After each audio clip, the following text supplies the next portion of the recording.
Hey guys, welcome back to another video.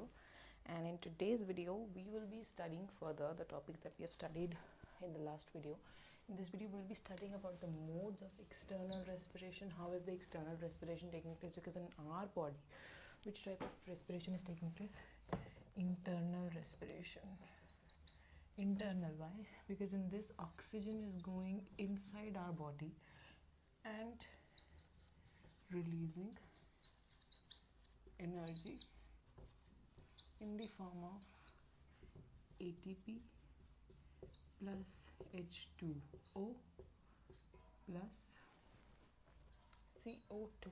So this is a internal respiration that we have already studied. I have already told you all these things in my last video, but in this video I will be further talking about how are the different mode of external respirations are present in different individuals which are present in which we can say in our day-to-day life, but we do not know about their internal processes. How is this external respiration happening? And we will also talk about the human respiratory system, that is the diaphragm and the intercostal muscles. So first of all, now we will be talking about the external respiration. External respiration is a type of respiration which takes place from the outer body. External respiration takes place, that means the respiration or the respiratory process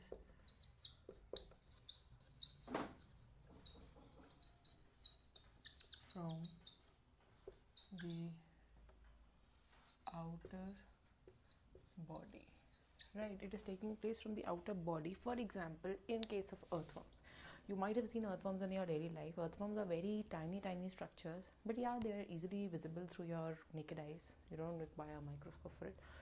The baby earthworms are very tiny, very small, but the normal earthworms you will see, they are large enough to you so that you can easily see them. So what happens in them? In this case, you will see that in this type of respiration, what is happening? There is a slimy surface. Earthworms have a slimy surface on their body. So slimy means they have moist skin.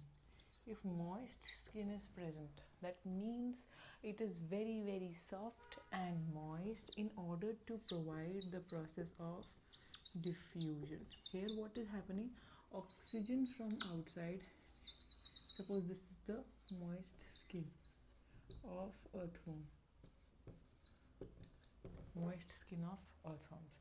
right? In this what is happening?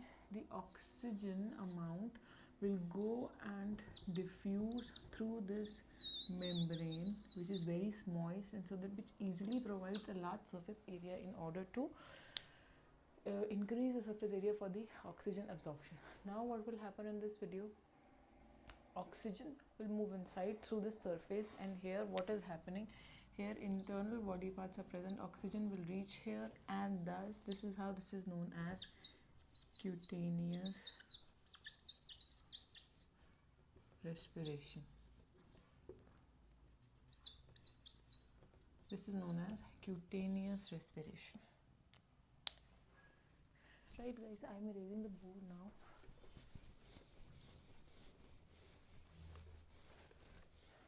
So in earthworms, cutaneous respiration is taking place. In cockroaches, tracheal respiration takes place. Tracheal respiration is another type of respiration in which there are tracheal tubes which are present inside the spiracles. You must have seen a surface of the cockroach.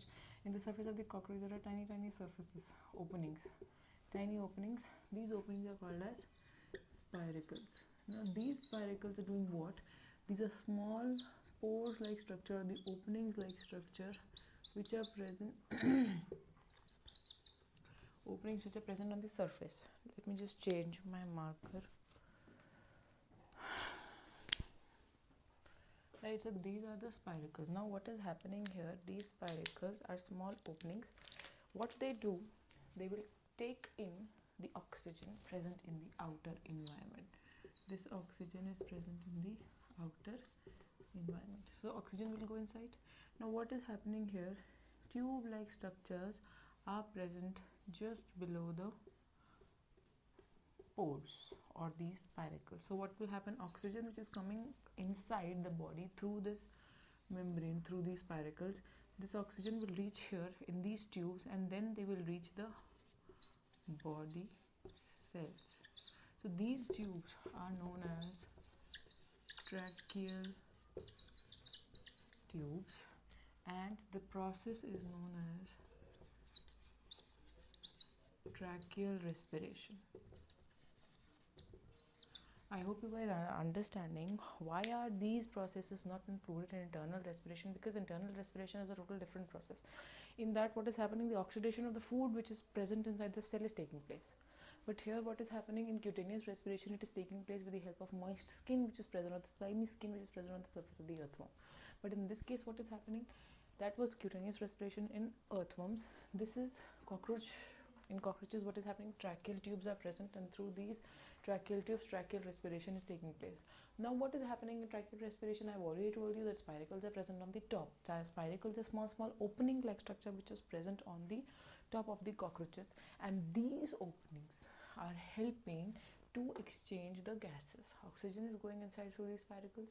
Now oxygen which is going inside, it will come here, it will fuse inside with the help of these tubes, tracheal tubes, and then these tracheal tubes will perform the process of tracheal respiration. This is happening. Now let's talk about amoeba, paramecium. In amoeba and paramecium, what is happening?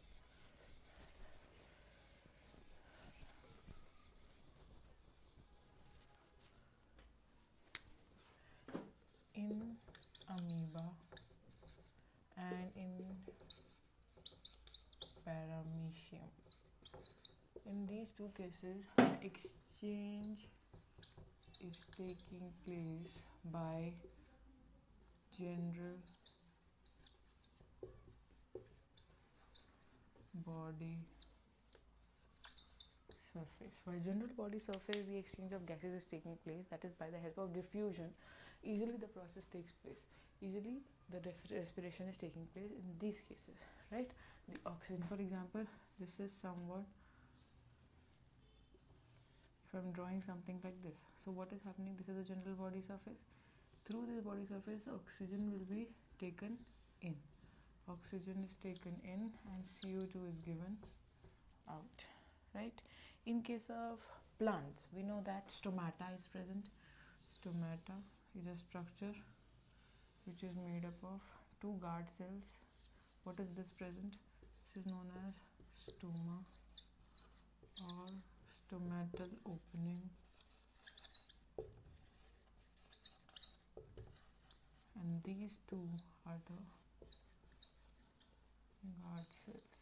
Guard cells are doing one major function, that is helping in the process of transpiration and respiration. In case of this, in case of plants, transpiration maximizes the loss of water. Stomata is present on the leaves, but in case of stems, what is present? Lenticels. Lenticels. Lenticels are also present in the halophytes, in which the roots comes out.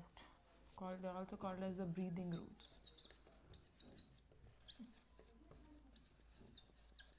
The halophytes are the plants which are found in the mostly salinity areas, saline areas, for example, mangrove trees. The roots come out of the soil system, and then the breathing process takes place. So this is how external respiration takes place. Cutaneous respiration by in general body surface, by lungs in case of mammals, and in case of mammals also there are three types of respiration: external, internal, and cellular.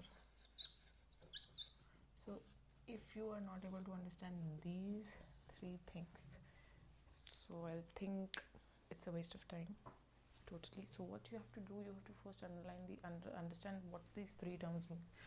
External respiration in case of human beings means when the exchange of gases takes place through the external environment, through our nostrils, right? The oxygen from the outside goes inside our body.